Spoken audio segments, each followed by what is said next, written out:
C'est un bon papa, mais il n'est pas bonbon. Je vous en supplie, notre Dieu est un bon papa. Il est un bon papa, mais il n'est pas bonbon. Je me parle moi-même. Le thème de notre méditation de ce jour est intitulé « Tu es cette faiblesse ». Tu es cette faiblesse. C'est la partie 1. Demain, par la grâce de Dieu, on fera la partie 2. Et on a un verset sur lequel on va s'appuyer. Ce verset est tiré du livre d'Éphésiens. Éphésiens, le chapitre 4, verset 7. Je lis. « Et ne donnez pas assez au diable ». C'est un petit verset. Et ne donnez pas assez au diable. Tapotez s'il vous plaît. Alors, ne donnez pas assez au diable. Pourquoi? Aujourd'hui, nous parlons, moi j'aimerais surtout m'adresser aux champions de Dieu. C'est qui les champions de Dieu? Les champions de Dieu, ce sont des gens qui sont déjà dans le Seigneur. Ce n'est pas des païens, ce n'est pas des gens qui ne connaissent pas Dieu, ce n'est pas des gens qui ne savent pas de quoi parle la Bible, c'est pas... Non, c'est des gens bien ancrés dans le christianisme, des vrais chrétiens, pas des gens qui s'adonnent au syncrétisme, des gens qui n'ont que Dieu pour seul appui, des gens qui se sont vendus à Dieu, des gens qui font tout, qui s'attendent à Dieu en toutes choses, en toute situation, dans toutes les circonstances, des gens qui sont là, qui prennent la vue de Dieu et qui ne font que la volonté de Dieu. Ce sont ceux-là qu'on appelle, que moi j'appelle les champions de Dieu. Ce ne sont pas des païens, ce ne sont pas des gens qui vivent dans le péché. Non, dans le péché, vous voyez, quand on ne connaît pas le Seigneur, on fait tout ce qu'on veut, comme on veut, quand on veut. Et ceux qui sont dans le Seigneur, quand ils parlent, quand ils disent, on ne fait pas ça, ben on les rabrousse. On leur dit qu'ils racontent de n'importe quoi. Non, je ne suis pas en train de parler de cette catégorie de gens. D'ailleurs, c'est cette catégorie qui est majoritaire dans nos sociétés. Je ne parle pas de ceux-là. Je parle des gens, je ne parle pas non plus des gens qui sont dans nos églises, qui s'appellent chrétiens, qui ont juste mis le manteau de chrétienté pour doubler, ou du moins c'est pour tromper les gens, pour tromper, excusez-moi, je suis un peu enrhumée là,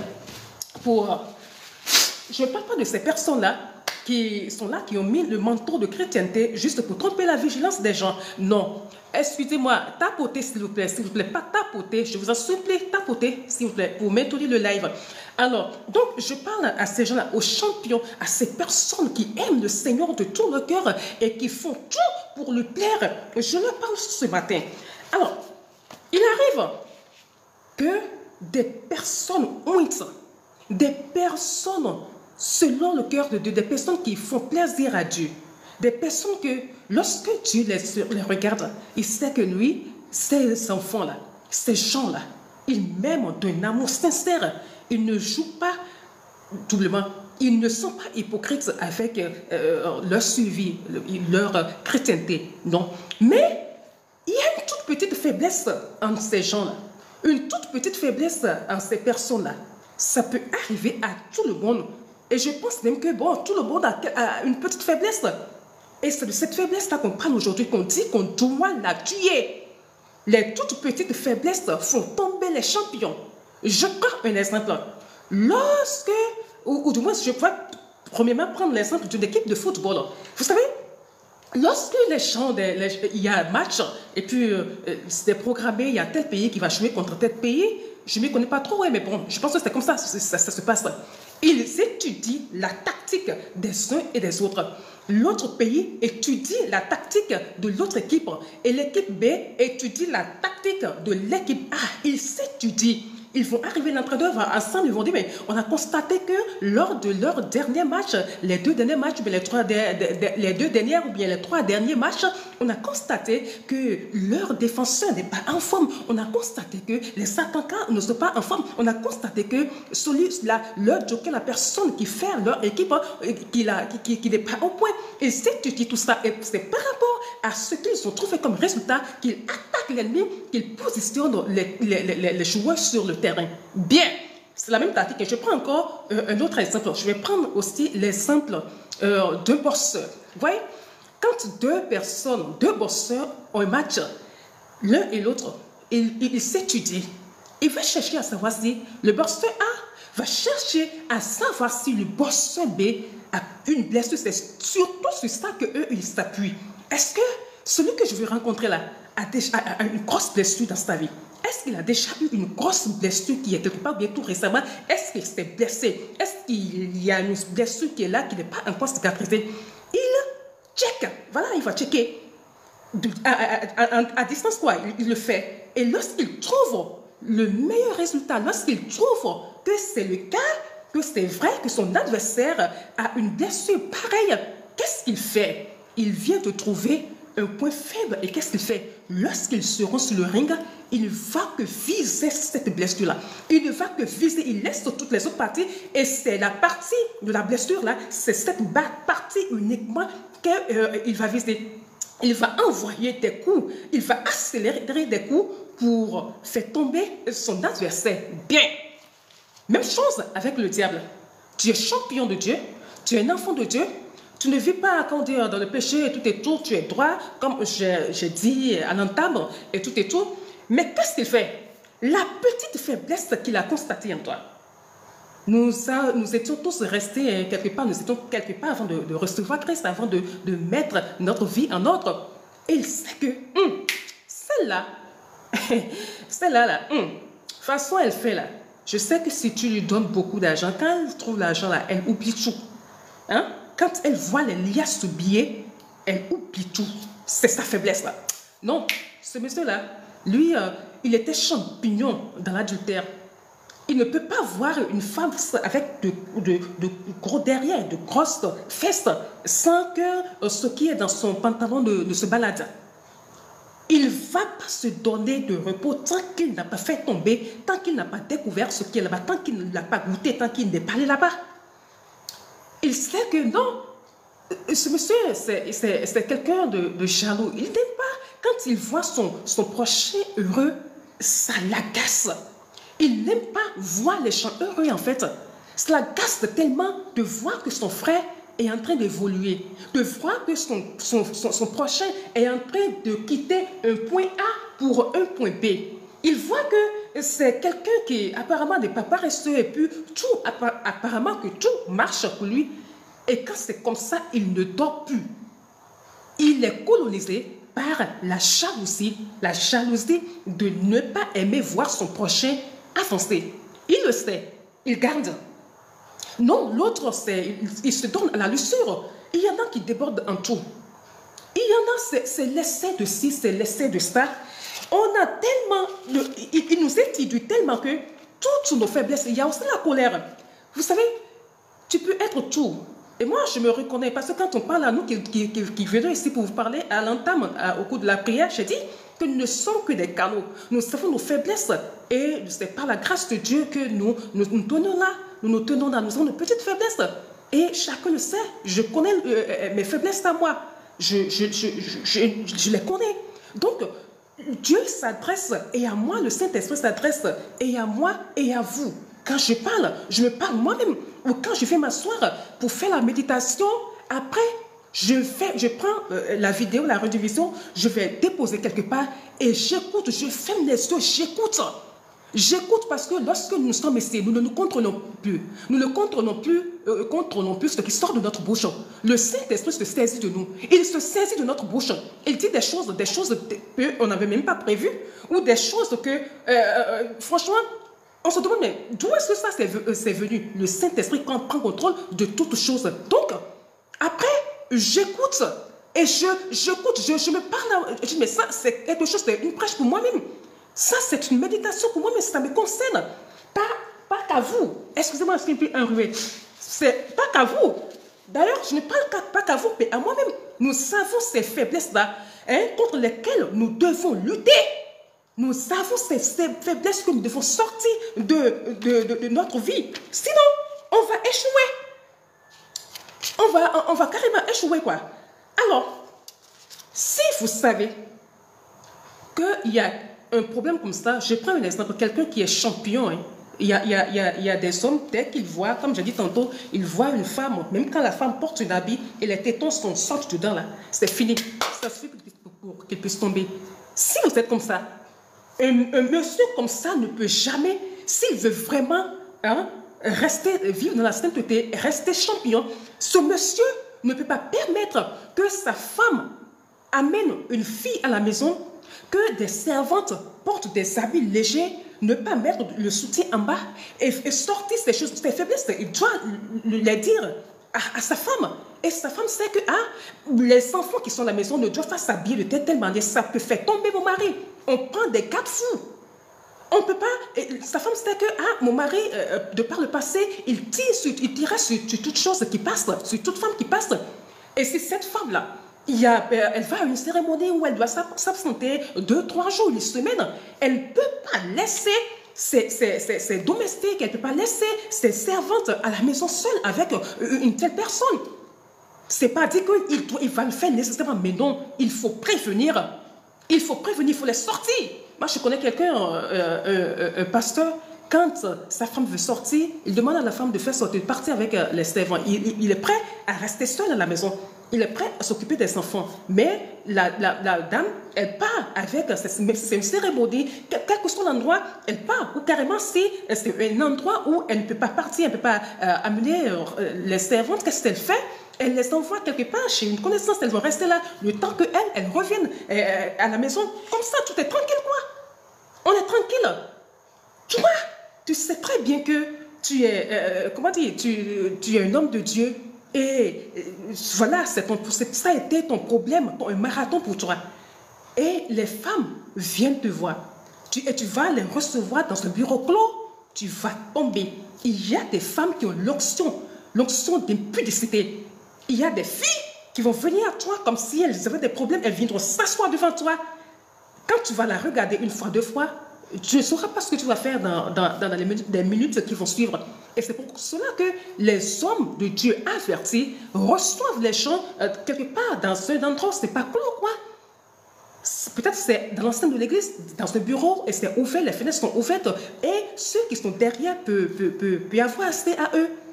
Mais quand vous vous enfermez, tout peut arriver. Votre petite faiblesse d'impudicité que vous aviez te fait tomber le champignon que vous êtes. Ne me permettez pas cela.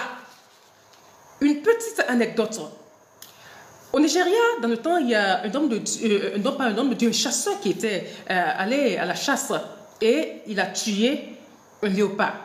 Un léopard.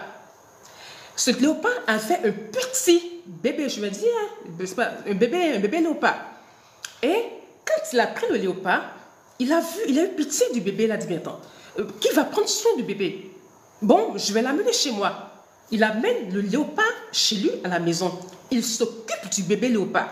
Le bébé léopard grandit et s'habitue aux enfants du chasseur. Il grandit, il a pris le temps de grandir. Il a pris le temps d'être à tuer à toi avec, surtout il y a un enfant du chasseur avec qui il aimait bien. Et il aimait le prendre sur son dos, il se promenait et tout et tout. Donc, c'était devenu comme un animal qu'on a... Comment dire? Il y a un mot là que je suis en train d'oublier. Voilà, ce sont les aléas du live. Quand on vient s'asseoir, on cherche des mots qu'on ne trouve pas. C'est-à-dire quand on prend les animaux qui sont méchants et puis, voilà, domptés.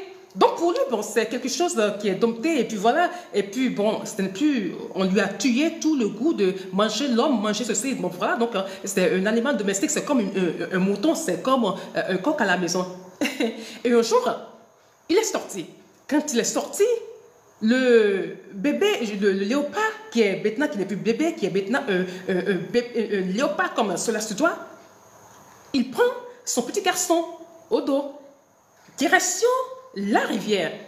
Direction la rivière. Et sur le chemin, le petit, il est tombé. Quand il est tombé, qu'est-ce qu'il a fait? Il se sentait mal, puisqu'il aimait le petit. Il s'aimait, il y avait un amour réciproque entre les deux. Alors, il voulait aider le petit.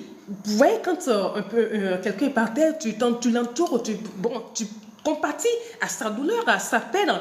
Et c'est en compatissant à sa douleur, à sa peine, où il essayait de soulever le petit.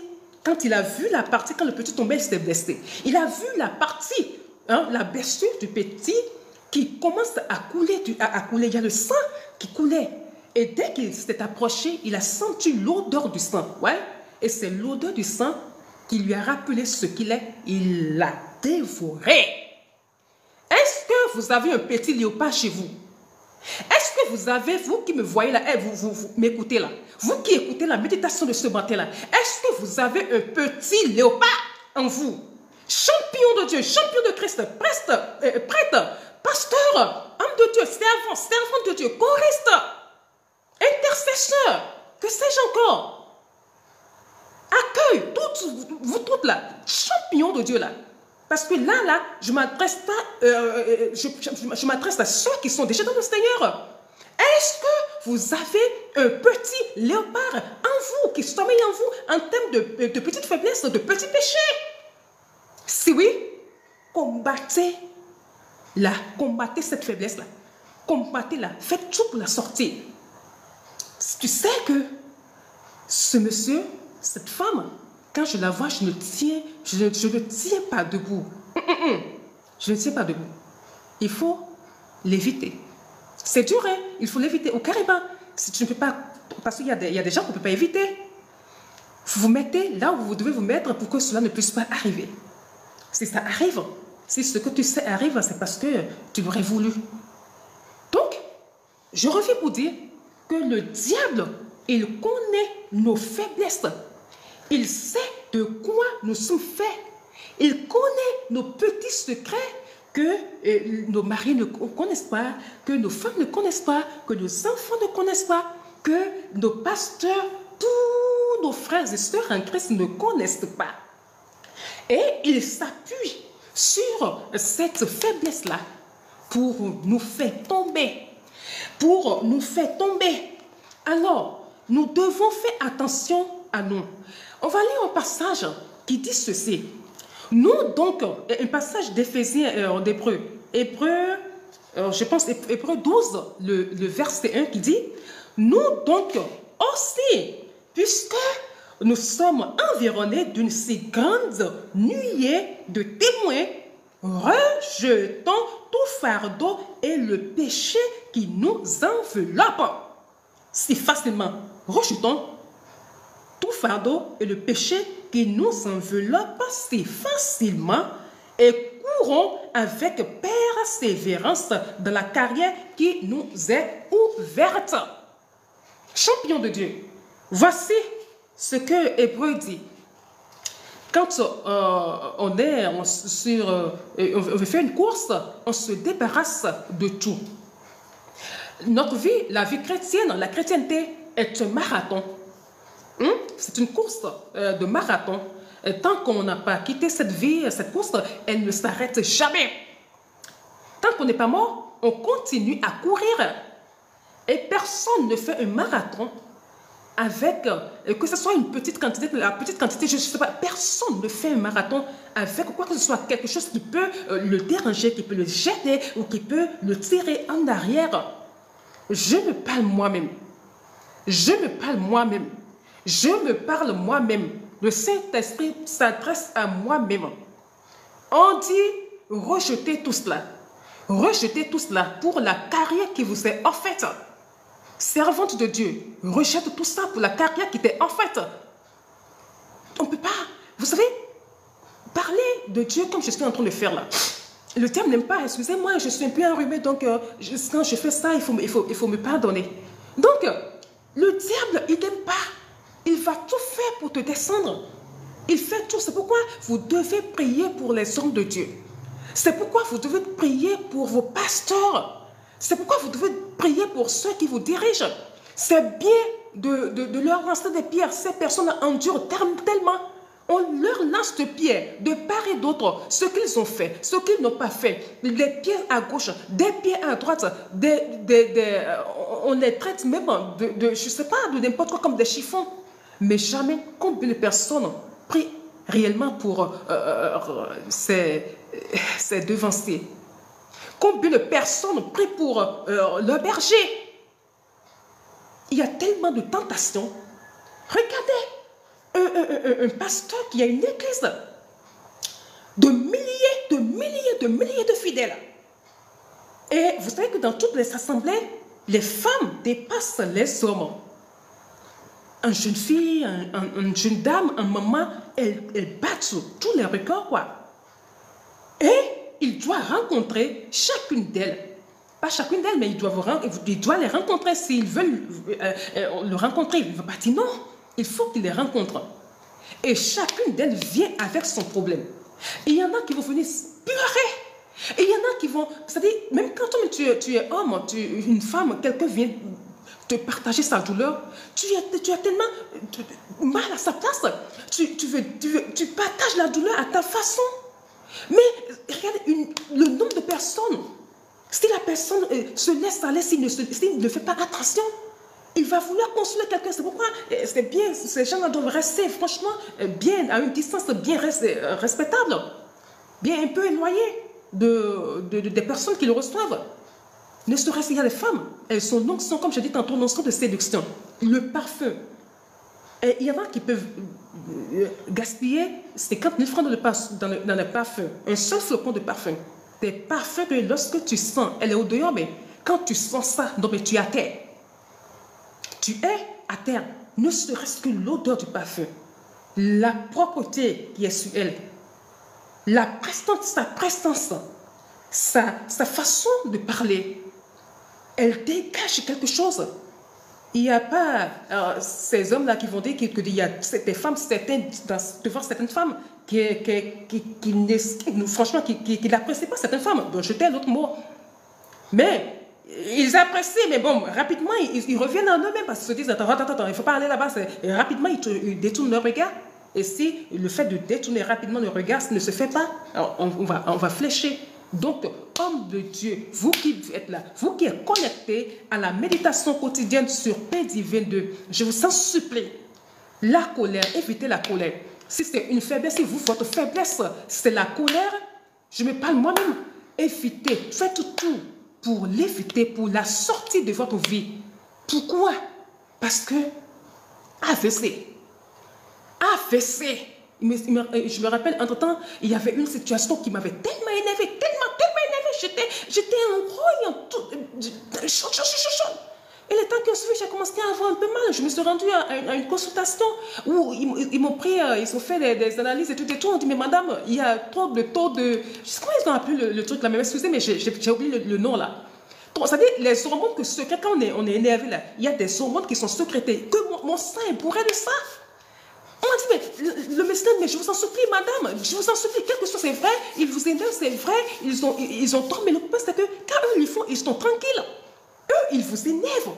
Vos enfants à la maison, vos employés, vos filles de maison, vos collègues au travail, ils vont vous énerver, ils vont vous mettre hors de vous-même. Mais vous allez crier, être énervé. Mais en fait, quand on aille bien réfléchir, je me dis, attends, mais c'est bête quand même. C'est bête. Ceux qui disent que les gens qui se mettent en colère là, agissent contre leur propre personne, mais c'est vrai, tu te rends malade. Alors que ces gens, ils s'en foutent quoi. Ils sont en bonne santé, ils se foutent de savoir si toi, tu es énervé ou pas. Donc, nous devons tout faire. Moi, c'est un exercice que je suis en train de faire sur moi-même. Il faut vous envoyer des gens pour vous énerver. Ils savent que vous n'avez pas fait telle chose, vous n'aimez pas qu'on fasse telle chose, et ce que vous n'aimez pas, ils vont le faire. Ils savent très bien que vous n'aimez pas ceci. Moi, si tu me dis, ça, je n'aime pas, jamais je ne vais te le faire. Je suis une femme de principe, je suis cadrée. Ceux qui sont avec moi, ils le savent. Je suis carré. C'est-à-dire, j'aime déjà la loyauté, la sincérité, et je suis cadré, quoi. Quand tu me dis, ah, madame Kayode, ou soeur Kayode, moi, je n'aime pas que ma chaussure, on la prenne, qu'on la dépose là-bas. Je t'assure que jamais je ne vais prendre ta chaussure et aller la déposer là où tu n'aimes pas. J'aime respecter la volonté des gens. J'aime respecter le ressenti. Ce que les gens n'aiment pas, je ne le fais pas. Mais il y en a, tu vas leur dire, je n'aime pas ci, je n'aime pas ça. Ils vont faire quand même, n'est-ce pas que ça vous arrive?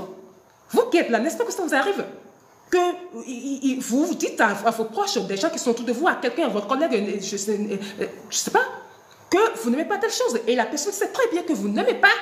Pourtant, c'est ça qu'elle fait. Sachez que bon, c'est pour vous énerver, quoi. Ou carrément, le diable l'utilise pour aller contre vous. Le diable sait que vous n'aimez pas ça. Donc, il va pousser la personne à le faire pour vous sortir de votre gond. Elle a fait, elle est tranquille. Et c'est vous qui allez dans les AVC, qui allez dans ci, qui allez dans ça. Donc, Nous devons faire attention à nous pour que cela ne nous arrive pas, quoi. D'accord? Donc, cette toute petite faiblesse-là, nous devons les rejeter. Alors, la plus petite faiblesse de votre vie peut vous empêcher d'aller au paradis. Mais quand je pense à ça, tellement j'ai peur.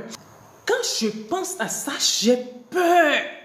On dit que la toute petite faiblesse peut nous empêcher d'aller au ciel.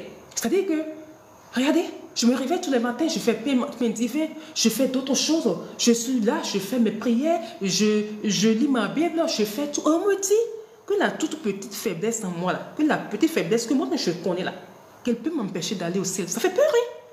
Donc, je peux tout faire tout ce que je fais, tout ce que vous faites, vous aussi. Pasteur, vous allez faire tout ce que vous faites là. Hein? Vous cherchez, prendre soin de vos brebis et tout et tout. Et un jour, vous mourrez. Et on dit non que vous n'allez pas, Dieu dit vous n'allez pas aller au paradis.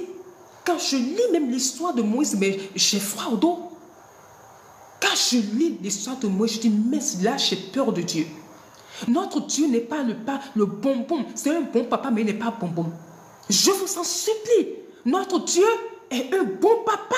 Il est un bon papa, mais il n'est pas bonbon. D'autres pêchent, ils disent, c'est-à-dire, quand tu vois la façon dont d'autres pêchent, d'autres foulent la parole de Dieu, hein, c'est que tu te dis, mais attends, est-ce qu'ils ont conscience de qui est Dieu? Ici, ils ont conscience de qui est Dieu. Ah, c'est-à-dire, ils vivent comme ils veulent. Mais ce n'est pas grave. À la fin, il a dit, hein, il faut les laisser. Laisser les herbes là pousser. Les mauvais comme les bons, il faut les laisser. À la fin, là, on va, vous savez, non? On va trier. On va couper ce qui n'est pas bon, on va prendre l'autre.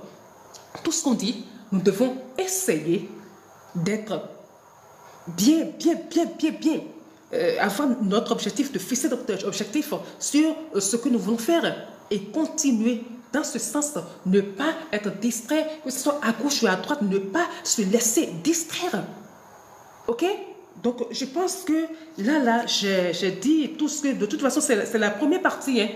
Votre petite faiblesse, je dis et je répète encore, votre petite faiblesse est une carte de joker que le diable a entre ses mains. Et les cartes de joker, ce sont des cartes qui font gagner. Votre petite faiblesse, regardez ça, c'est comme une carte. C'est même pas comme c'est une carte joker entre les mains du diable. Et au moment opportun, il va utiliser cette carte-là, il va utiliser ces cartes pour vous abattre. Est-ce que de là où tu es, tu peux danser pour Jésus? Ben oui, on danse. C'est ici qu'on va vraiment danser. Dansez. Est-ce que tu peux prendre la bonne position? Hey, vas-y, danse. Hey, bouge. Danse. Hey, danse pour ton papa. Hey, bouge. Hey, bouge. Danse pour ton papa. Hey.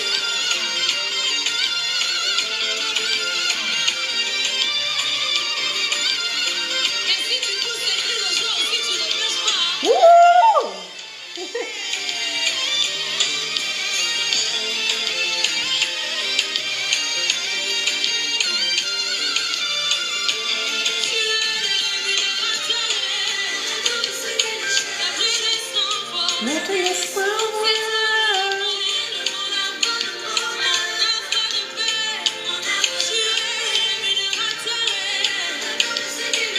Je coupe le live dans 2 minutes.